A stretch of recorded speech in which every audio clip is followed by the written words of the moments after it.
Good evening, ladies and gentlemen. This is Brock Beard from LastCar.info coming at you after the conclusion of the 40th annual NASCAR All-Star Race at North Wilkesboro, the second such All-Star race being at North Wilkesboro, where unofficially, pending the results of post-race inspection, Joey Logano is your winner, but nobody cares about that right now because honestly, what happened after that race was much more interesting than what was happening in the final few laps of that event. And that, of course, being the altercation between Kyle Busch and Ricky Stenhouse Jr., which immediately had last car ramifications at the very beginning. I think we were all very surprised to see things play out quite that way. So thank you, everyone, for tuning in here. We'll definitely be talking about that, as well as the Open and the Truck Series race. We'll dabble a little bit into the world of IndyCar with, of course, Kyle Larson's landmark run earlier today in qualifying. And we'll kind of look forward to that. So without further ado, let's go ahead and jump into the deal with Stenhouse and Busch. Very surprising, to say the least. I know that I couldn't help but think back to the Daytona 500 last year, where Kyle Busch led on lap 200 and Stenhouse won it in overtime under the caution flag, and Busch's reaction to finding out that Stenhouse had won. I don't think this had anything to do with that, but I couldn't help but remember it. If there's ever been any example of any clear animosity between these two here. But no, this was entirely contained with what was going on the track there at the first lap. Kudos to NASCAR for showing the onboard cameras for both these drivers here at the beginning of it. I think, and Mike Joy was very right to bring this up in the broadcast as well, that you had a three-wide situation there coming off the corner. You had Denny Hamlin on the low lane, Stenhouse was in the middle lane, and Busch was working his way around in the high lane, and things just kind of get narrowed up there on the straightaway. And, it's very tricky to be able to do a three-wide battle off that corner without somebody getting in some kind of an altercation there. If memory serves, I think we had something very similar happen even in the Truck Series race earlier today. But in this particular example here, I think, Busch bounced off the outside wall, got into Stenhouse as he was coming by. Stenhouse did make contact with Busch after Busch hit the wall there, and I could see where Busch could see red at that point and go after Stenhouse, thinking that was what happened there. And to Stenhouse's credit, I think he was trying to explain that in the infield there from a lot of the footage that we're seeing. And we're seeing even more clips of it showing up here on social media here in short order. And I'm sure after the show is over tonight, we'll have even more here. There was no shortage of people being available to see what was happening down there. But I think just a racing deal. I think that it was, you had, again, three cars in a space where, it's even tricky, I'd say, even to do too wide off that corner there. And, Busch got into the wall. Listening to the official radio, you could hear that, that Busch had got into the wall. NASCAR officials were watching the 8 and saying, oh, keep an eye on the 8. Usually indicates that a driver has hit the outside wall. I don't think there's anything to contest that that did happen there. And again, I don't think that Stenhouse was too much the aggressor in terms of putting Busch into the wall. It seemed like, again, much like you had three cars that had plenty enough room through turns 1 and 2, and somebody was going to back off. And in these all-star races, there's really no reason to back off, especially coming after last year's race where Kyle Larson had dominated this race so handily. And yes, obviously the new pavement changed the racing tremendously, as did the tire compounds there in the race. But I think that you were going to have, nobody was going to give anybody an inch in this one. And it shouldn't have been surprising that, there was going to be some kind of altercation at one point or another, because as we saw later in the race, once somebody was able to kind of get a good advantage, it was very hard for anybody to catch him. Even, Kyle Larson with fresh tires at the end was having a hard time gaining up there. So, again, I don't think this was a case where, Stenhouse had deliberately put Busch in the wall, but I think the other half of it, is clear. And as they showed in the broadcast too, obviously Busch deliberately wrecked Stenhouse in retaliation, believing that Stenhouse had put him into the wall. You could see from the onboard that it would probably give him the impression that he did. But again, the moments between when Busch hits the outside wall and when Stenhouse got into him were so close together. Again, you just had everybody racing for it, and things got tight at that part. And that move would probably work on other tracks, but it just didn't quite work out in this case here. And you had a bit of a log jam there. And admittedly, Busch did come out on the short end of that.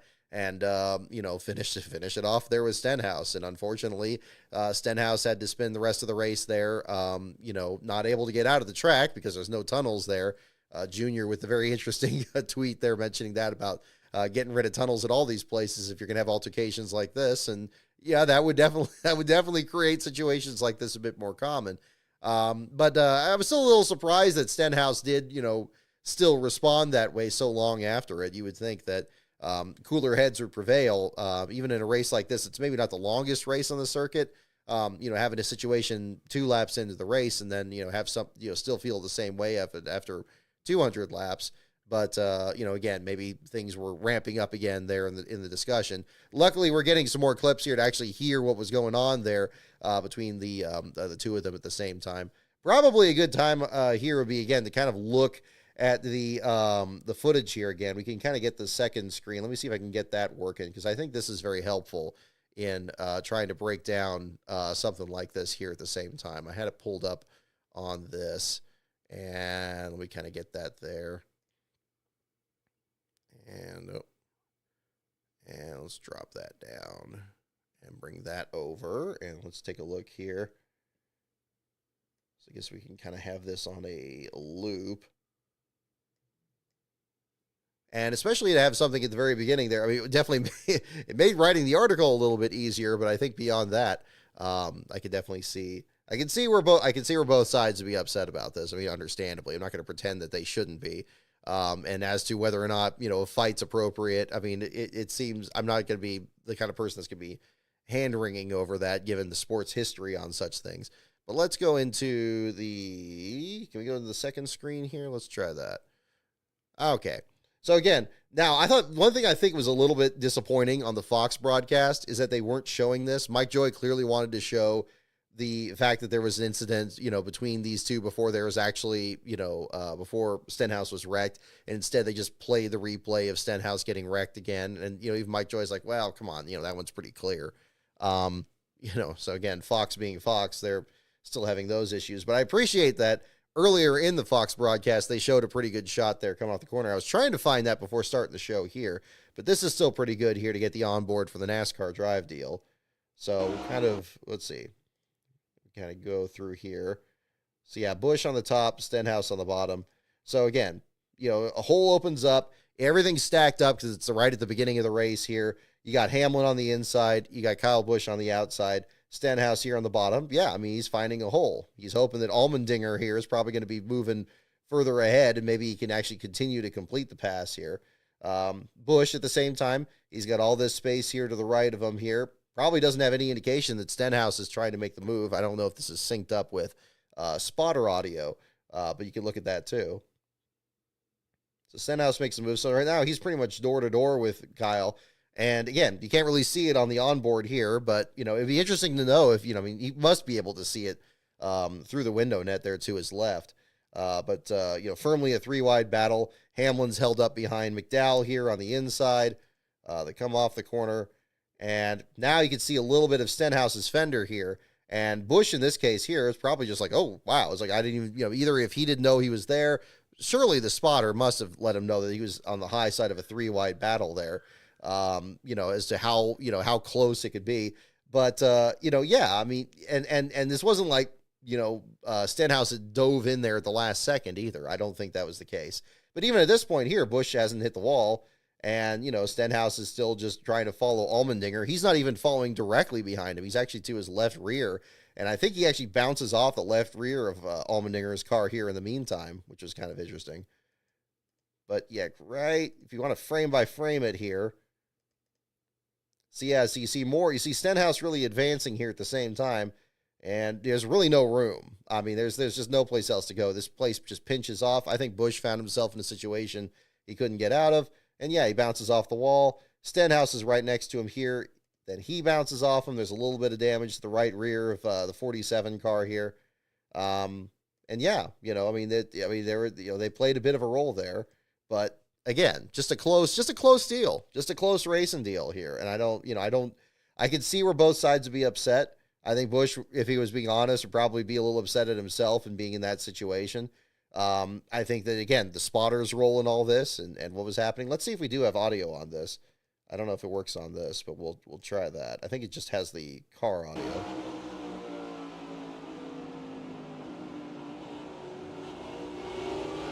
Yeah, just engine sound.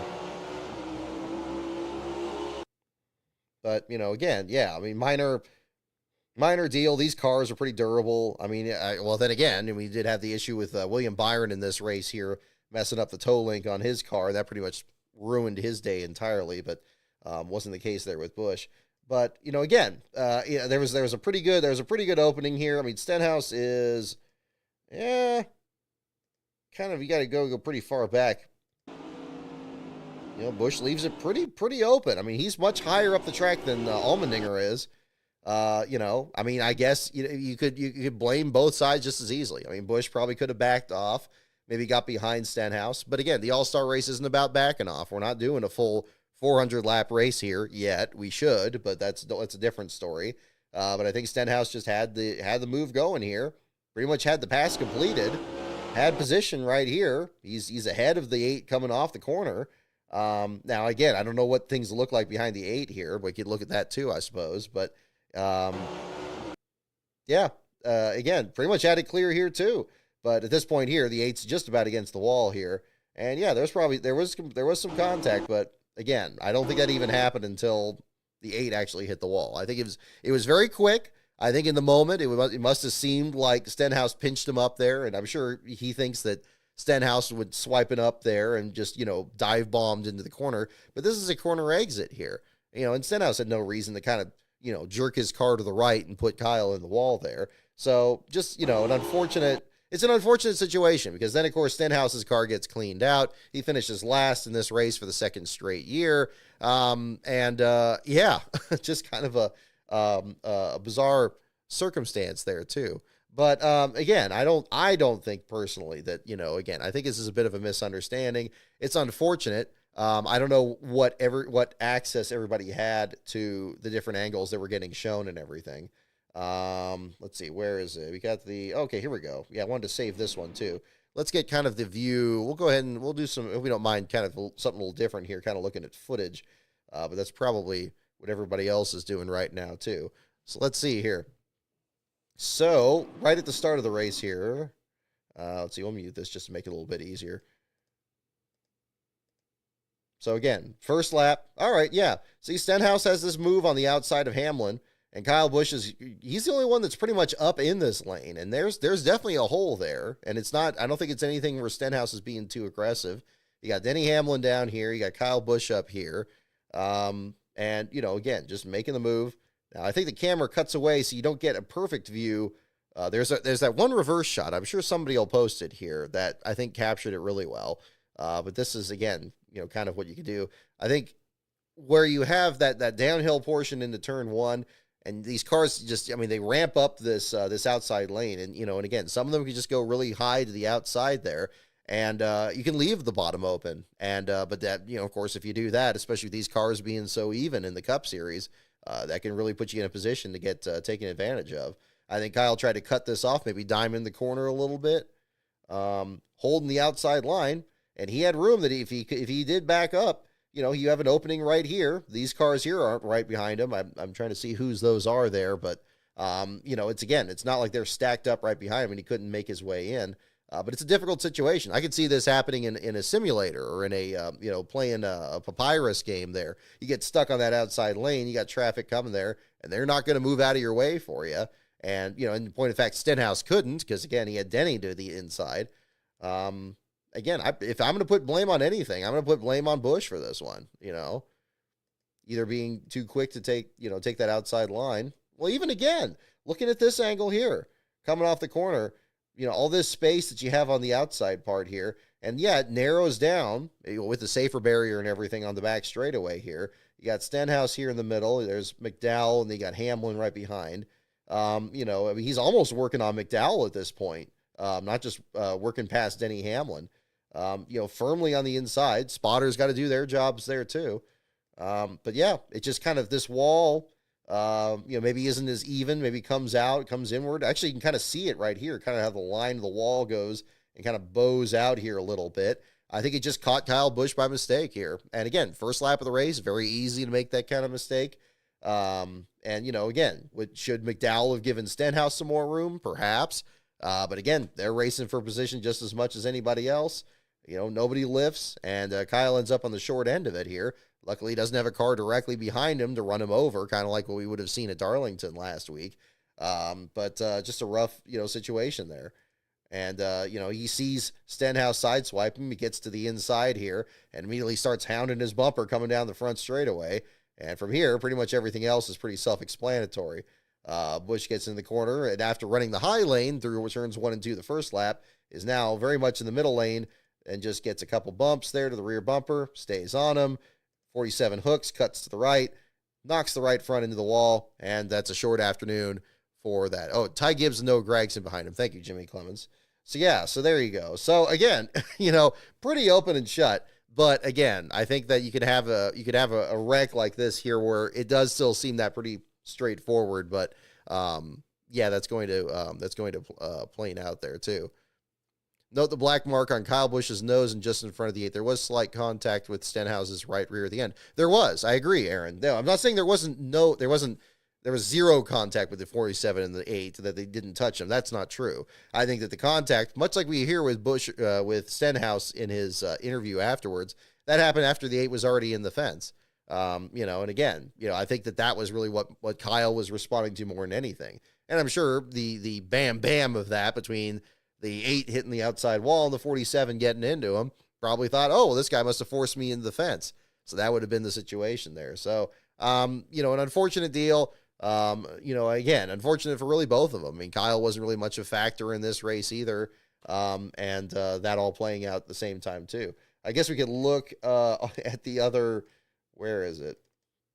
There's so many great clips of this interview. We can see from pretty much every angle. I thought at first from the one that they showed on the network, it looked like Stenhouse didn't actually hit Kyle, that Kyle ducked it pretty good. But there's a lot of these other shots here that make it look like he at least, he did actually get him pretty good. I'm looking at the one that NASCAR put up here 18 minutes ago. I guess we could pull that up here too. Luckily, a lot of these have the audio, so you can, again, kind of get what the two of them are talking about here. This is not one of those.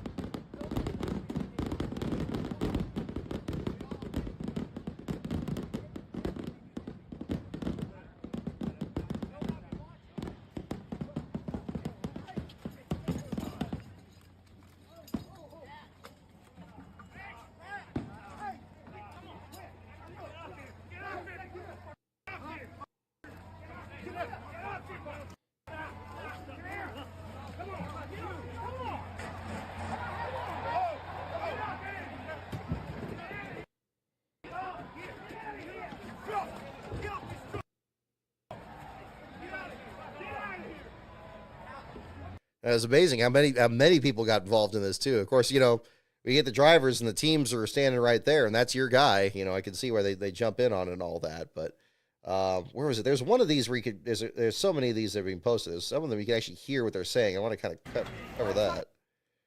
What's this here? I don't give a fuck. I suck this out of you. Let's go. Okay, well, there's a little bit more there too.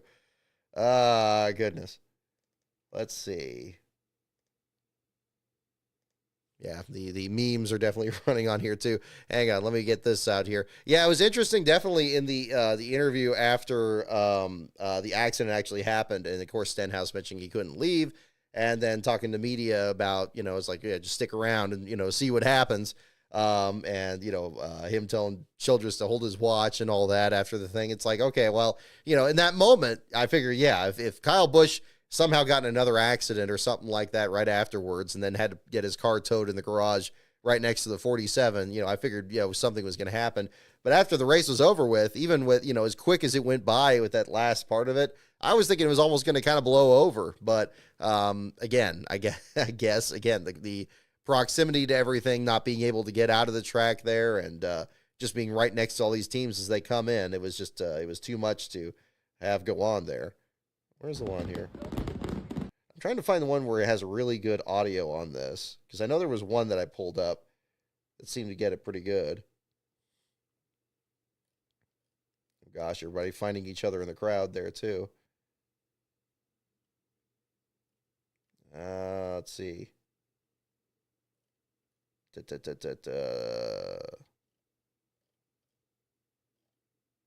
Everybody picking Pockrass out of the crowd and everything in this. I mean, my goodness, I haven't seen anything quite close to this in the races I've covered here. I mean, the closest I've seen is just some drivers frustrated or something like that after a race or anything like that, which is surprising, especially at Sears Point. We have a history of altercations that have happened there too. I was still a fan in the stands when the Tony Stewart Brian Vickers thing happened in 2011, but that'll be another one there too. Let's see. Let me just kind of search it here. And there we go. Oh, Jordan Bianchi filmed this one really good, walking behind Kyle Busch. This will probably be a pretty good one.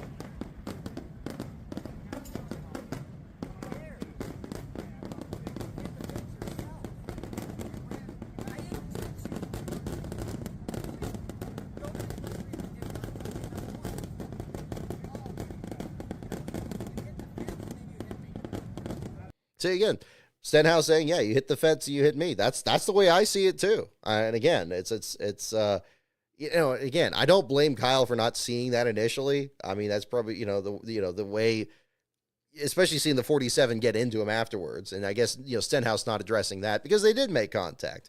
But again, you could tell from where the damage was and everything on the front of the 8 car here that I think it just happened. After the 8 car actually hit the wall, because the 47 was almost clear of them by the time they were making contact. You could see like the right front fender before the 8 even hits the wall. I think Kyle just was in a situation that maybe he wasn't entirely prepared for. Maybe the spotter missed something. I can't speak to that because I didn't listen to the spotter at the time, but there you go.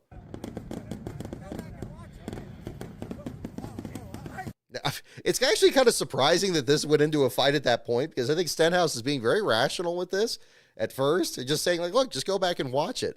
I mean, I kind of figured that, it's a little hard to tell what Kyle's saying in this moment here. That I don't know if that just set him off or something, but I'm kind of surprised that after Stenhouse is explaining this, it's like, look, go back and watch. You hit the wall. Now, obviously, he's still upset, of course, getting wrecked out of the race. Can't overlook that part of it there too. But I mean, if we're just talking about the conversation in isolation, I'm a little surprised that it came to that. But again, maybe he was just waiting for that. I don't know. I guess we'll get more stories on this depending on everybody's interviews here. But an interesting way for all this to play out here too. So I don't want the entire show to be about this, but I definitely don't want to pretend that it's not the big story here, because undoubtedly, I mean, as we could tell over the radio. And again, I tweeted this, and this actually got a bit of attention. I was listening because I always listen to the officials thing, especially waiting for the first car to be retired from the race. And yeah, about 20 laps into the race, so about 11 laps after the 47 got towed behind the wall. We haven't even mentioned, of course, him parking in Kyle Busch's pit stall and all that other stuff there too. So there was definitely a lot that was building here. NASCAR seemed very much aware of this, and it was very soon after that that they radioed that they were calling security and keeping an open channel on the second channel. Now, obviously, I don't know what the nature of those conversations were. It very well could have been a coincidence. Maybe had something else to do with something else that was happening at the track. But they probably were making sure that they had somebody on standby after the race to keep an eye on Stenhouse and Busch. And indeed, there were a ton of people there because, of course, by then, everybody's already circulated the videos of what happened at the beginning of the race there with the 47 getting knocked out of the race. So, yeah, that was kind of that. What was the last time the last place finisher got in a fight? Good question, Laser Bro. I'm not sure, but it's probably happened more times than I would actually find in the records, for sure. I think it's probably happened a pretty good amount of times here at the same time. But again, it did turn out for Stenhouse. Where's my other window here? Let me get that pulled up. There we go. Get that pulled over here, make that a little bit easier. So again, I think pretty open and shut, accident that happened here. It's unfortunate that it came to blows there, but am I going to pretend that that's like the worst thing that ever happened? No, I don't think that's the case. Undoubtedly, it's going to get played on every montage, just like it did with Joey Gase throwing the piece of debris at Dawson Cram's car at Richmond just a few weeks ago.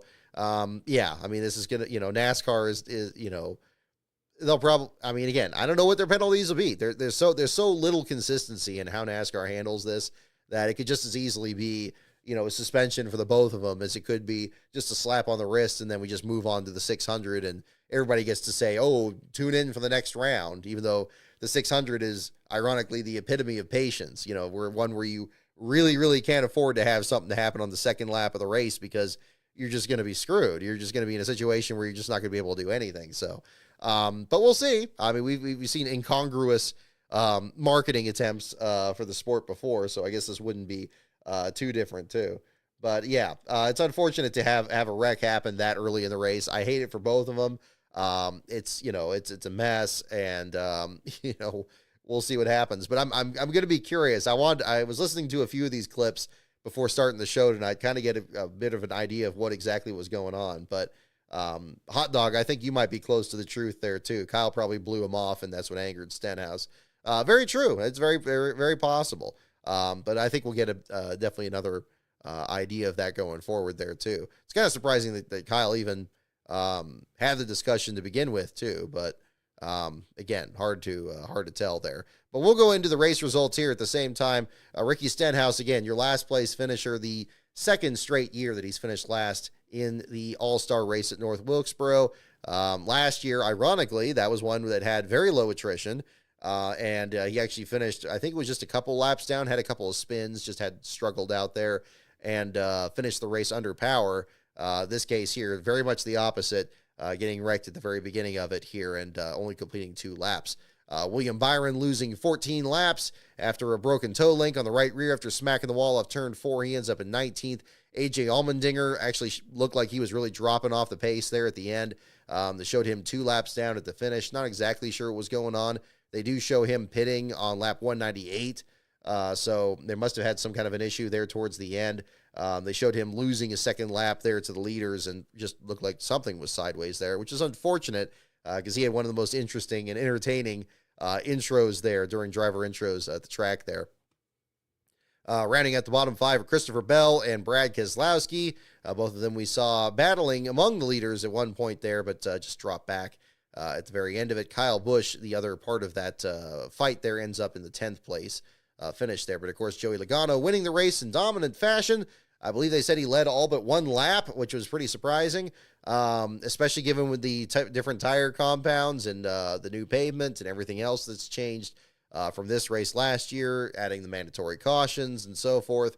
Again, this, I think, in the way that this race played out, is, again, further proof that there needs to be a longer race here. And I know that people are going to, some people are going to blow that off because they'll be like, oh, gosh, do we really want more of this?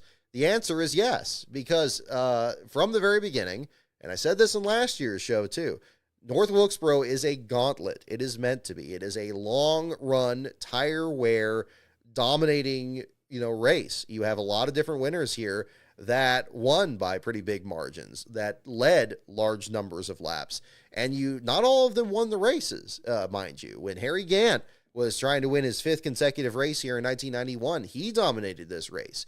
But in the last 10 laps, I believe a 10-cent part on his car failed, had an issue with the brakes, and Dale Earnhardt was able to catch him and end that streak. And that's where it happened. Because on top of it being a gauntlet where it could happen with the leader, and the leader can just absolutely exhaust the field, the track can also exhaust the equipment.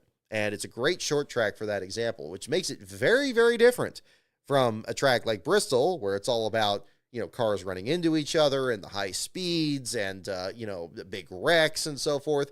You have Martinsville, where it's all about brakes and the equipment can just kind of wear out and you have the issues with that. Heat exhaustion can always also be an issue.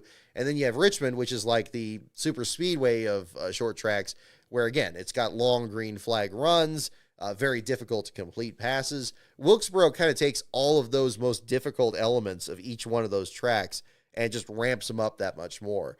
And again, it's one where, again, the level of competition and having a driver that really hits on the combination can really make it difficult for the rest of the field, and then the track can really make it very difficult on the equipment.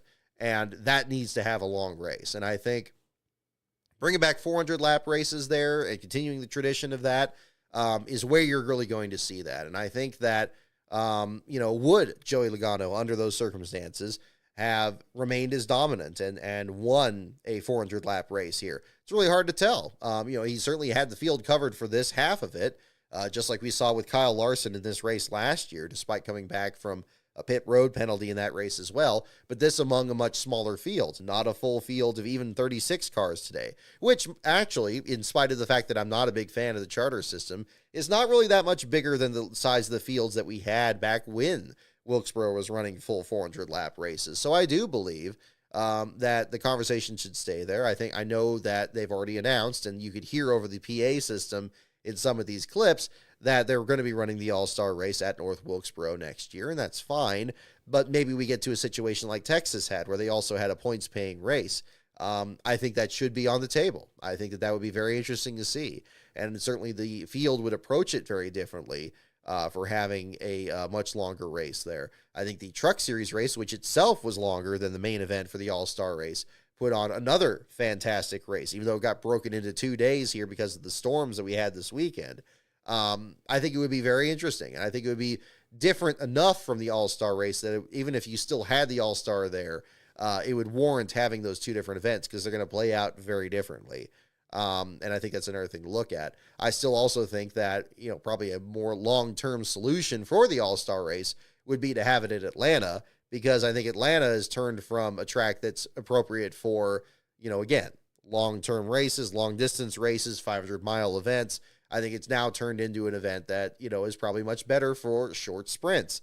And having, this restrictor plate style racing and creating these wild finishes like we saw in the spring race. I think if you had the All-Star race at Atlanta and you had however many stages you want, you could break it into 120 lap stages for all I care. You would be able to have a pretty crazy finish there that would be conducive to a good All-Star race. And then North Wilkesboro being a throwback race in that sense, and having it be that very difficult gauntlet with this new pavement and those high speeds, and people really trying to figure out how to get through traffic and everything.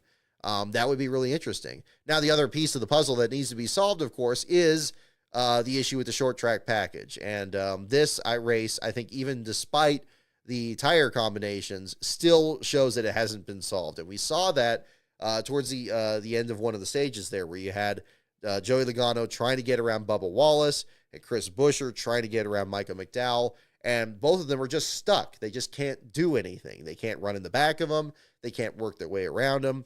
And this is not a North Wilkesboro problem. This is an issue with the car, and perhaps not even really an issue with the tires anymore if we're talking about the different tire combinations, although we could probably look at that part of it too. We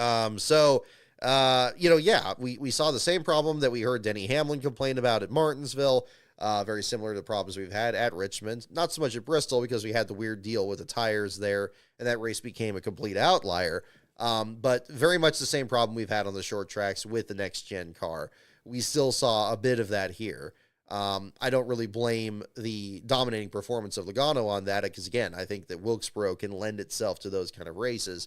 But the inability to pass lap traffic, that's definitely still an issue. And that does kind of scissor the field together in such a way that that's going to be a problem. So I don't know what the solution is to that. I don't think NASCAR found it this weekend necessarily. I think that the Truck Series definitely put on a great show. It did also have a race where the first couple of leaders did get away from the pack and basically settle the win amongst themselves. But again, that's not always a bad thing. It seemed like they were able to negotiate lap traffic much easier than the Cup guys were. Not to say that it was easy, because that's another trick with Wilkesboro too. You may want to prefer one groove or the other, and you may just catch somebody in the wrong spot, and then it reels the field back in a little bit there too. There's nothing wrong with that. It's just with the next-gen car, that effect is just amplified so much, and that's the big thing that needs to be figured out. So I was a little disappointed to see that in the Cup Series race here today. Again, I don't know what the solution is, but something needs to be figured out. So hopefully we'll have something out there. More horsepower? Absolutely. Yeah. If you have a situation where you can't charge into that corner without burning the tires up, and you got to manage it much longer, I think that's a logical first step. That should be the one thing that NASCAR doesn't seem willing to be doing anything about. So that would be something that would probably be a good idea there. So We'll see how things shake out there. But again, Stenhouse, your last place finisher. Logano, your winner. Denny Hamlin in second. Chris Buescher in third. Another fine run there after the back-to-back heartbreaks at Darlington and Kansas, which I think the Fox broadcast was making a little bit too much of. I think Buescher was very much willing to just kind of put those races behind him. And is probably, although privately, maybe not publicly saying this, is probably pretty happy that he's that close to pulling off those wins. It's only a matter of time until he's able to pull off, a number of wins like he did just last year. So I wouldn't rule that out at all for sure. So could just as easily turn things around to 600 next week. So we'll find out how that goes.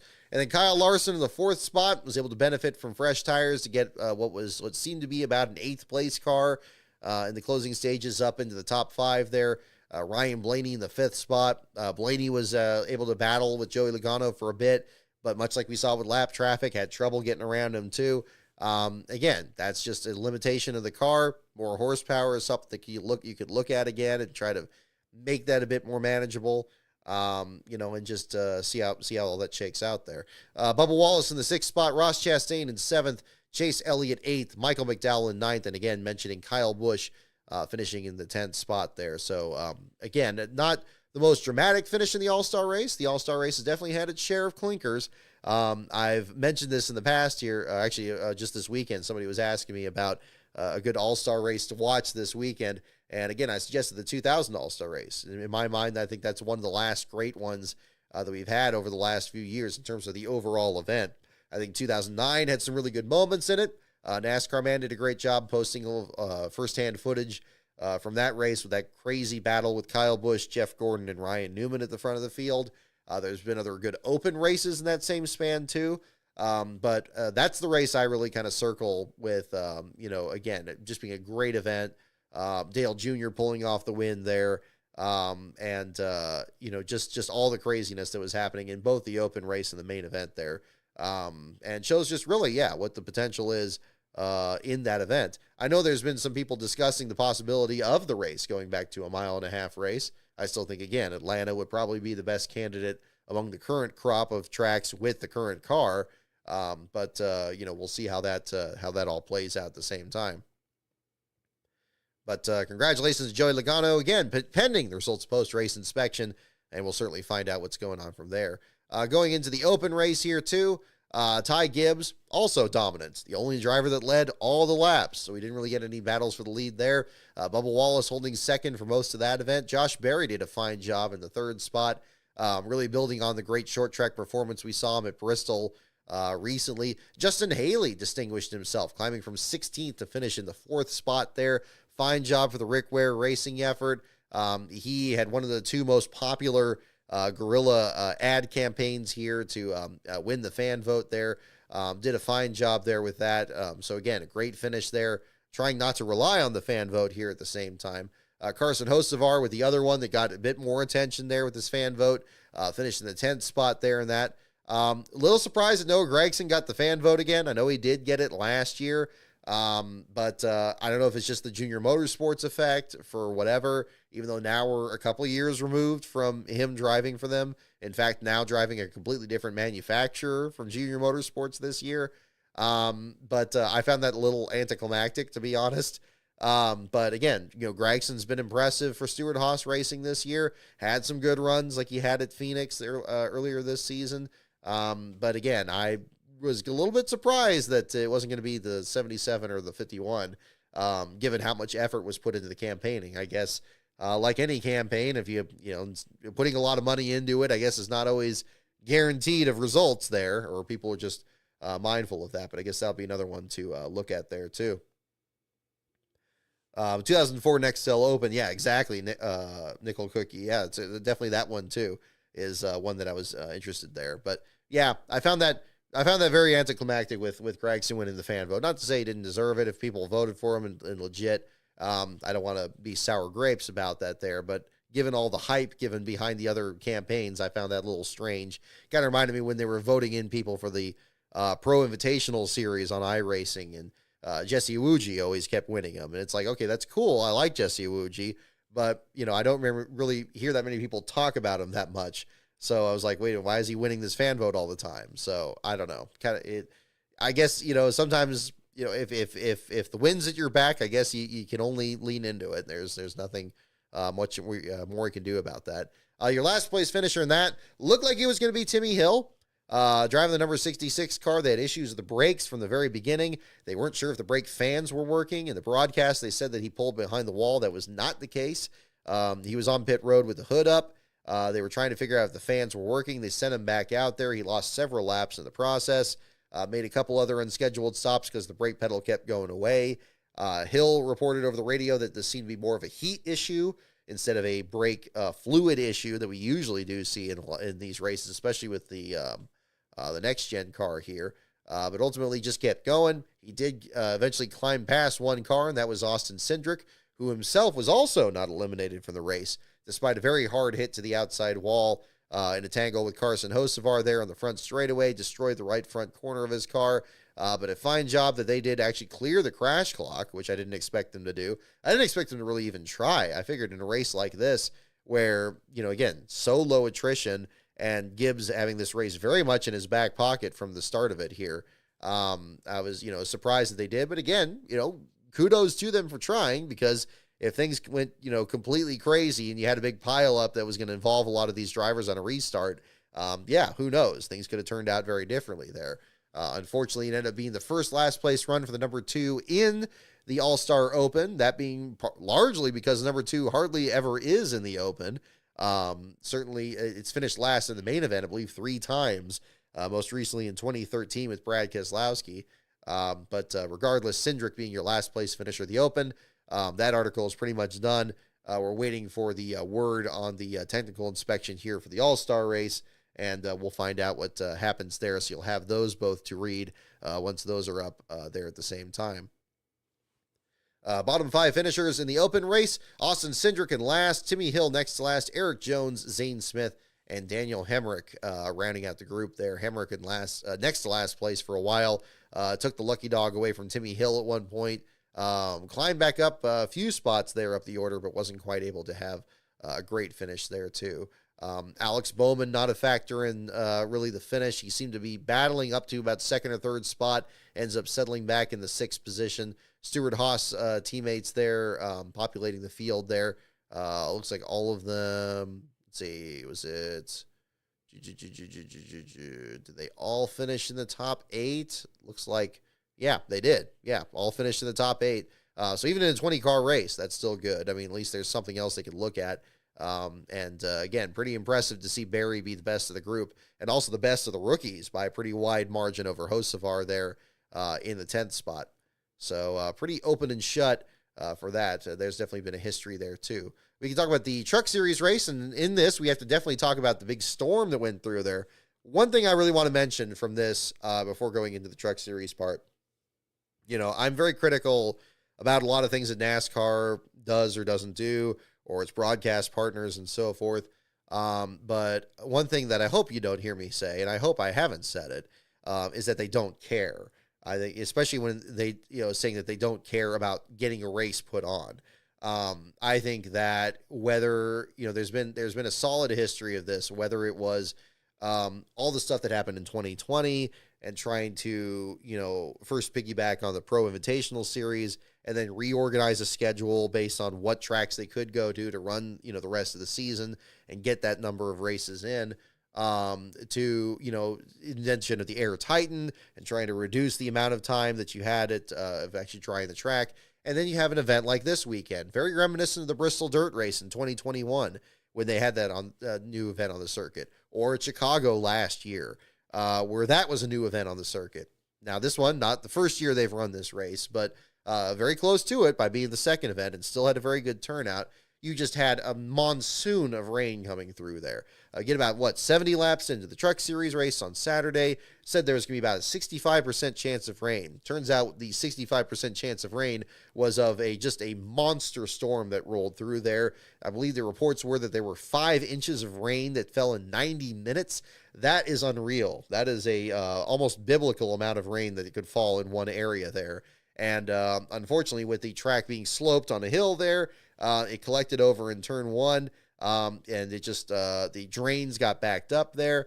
It's not that the track didn't have drainage. It got backed up because there was debris that naturally flowed in the, from the garage area. If you ever walk in the garage area, you'll see there's always going to be crunched up water bottles and all kinds of other stuff in there. And you add water in the mix, and that's just going to scatter everywhere. There's nothing you can really do about that. So they just got put in this difficult situation, not to mention the fact that the trucks were told to stop in their pit stalls. So the first few trucks were very much having water up to the door frame. You had the issue with, I believe, Tanner Gray's truck, where they had to actually fix, a lot of the, the equipment in the truck there because the water had affected it so negatively in just that moment before they could actually push it through the water back up the track there. It was just a disastrous situation. And perhaps with somebody else in charge, it would have just, not worked out, or perhaps different people in charge of the track itself. I guess we have to really be specific here, both the NASCAR, the sanctioning body, and the people involved in the track. And I know they work hand in hand, even though this is through an SMI deal here. But a massive effort to turn that around overnight. I mean, as Mike Joy mentioned it, and I'm glad he mentioned it in the broadcast there too, that they called in 40 dump trucks of gravel to try to salvage as much of that parking area as possible. Even though they lost 40% of their parking ability over the weekend, to clear that drain out and making sure that it drained properly, to make sure the track was race ready, make sure the surface wasn't negatively affected by that, and to put on a race very early in the next morning. Not a very quick, very, very quick turnaround between when track activities were pretty much just stopped in their place yesterday, having to cancel events and everything, and then make the best of it, because fortunately today the weather was much more conducive and they were able to get that in there. That was a massive, massive effort. And, and again, whether it was just the people in charge of the track or NASCAR themselves or some combination of them or local volunteers in the area, just a, tremendous thank you to them for that effort. I think that really was, no small accomplishment. And I think that needs to be definitely recognized. As again, very similar to Chicago last year or Bristol in 2021. Sometimes, NASCAR is notoriously, Bill France weather has definitely fallen into becoming a myth. The myth that no Daytona 500, for example, was ever rained out because there was Bill France weather, and that just meant that there was going to be sunny weather, just happened to be whenever the 500 was run. We're definitely not living in that era now. Now it's kind of surprising when rain isn't a factor in these. But all the effort that's been taken by the sanctioning body and by these tracks is really impressive. I mean, we saw this at Kansas just a couple weeks ago. We didn't have near as much rain as what happened in Wilkesboro there, not enough to flood the media center and everything else there too. But they did a fine job taking care of it, made it actually a very pleasant little bit of a delay, able to kind of take in more of the activities around the track and everything and enjoy that. And it turned out to be a fantastic evening there, a surprising night race there on top of it. It's good to see that that's the case, because I don't think every sanctioning body or every sport puts that much into it. And I don't want to make too much out of that, but I think that,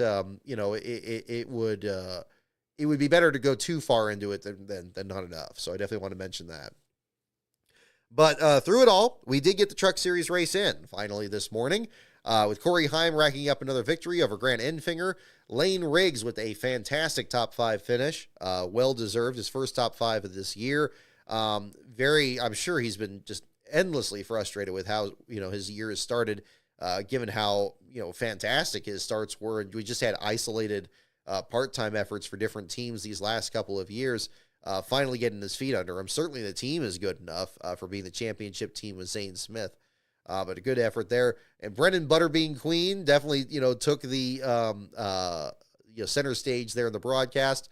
And it's cool. I mean, again, no disrespect to him at all with the win at the Cars Tour last year. And there's a lot of people wearing T-shirts and celebrating him. I've got nothing against it there. I'm much more concerned with how the broadcast was handling other storylines that were going in the field, or rather, just the exclusion of other stories. I feel like if there's, a driver with a nickname or a name that's fun to say, kind of like when they discovered Caden Honeycutt back at Kansas, and they just said his name over and over again, not like anything was happening, but they just were kind of just repeating themselves over and over again. I kind of got that same sense with Brendan Queen in this broadcast here, and it's nothing against Brendan himself.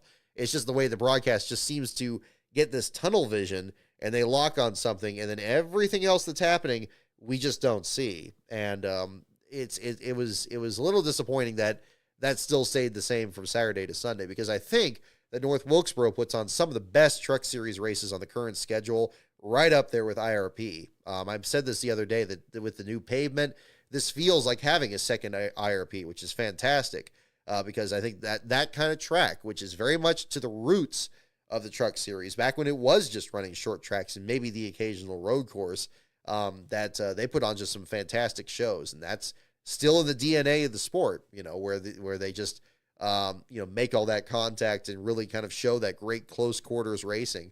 And it's good to see that still out there these days. So I hope that stays on the schedule for a good time ahead. And I still do hope we get an Xfinity race out there too. I think the current Xfinity package would be fantastic at Wilkesboro. Something we didn't even have back in the day before 1996. So that would be fantastic. I don't know if that's something that's in the cards, but if a Cup Series points paying race is, I certainly hope that maybe something like that is. Maybe have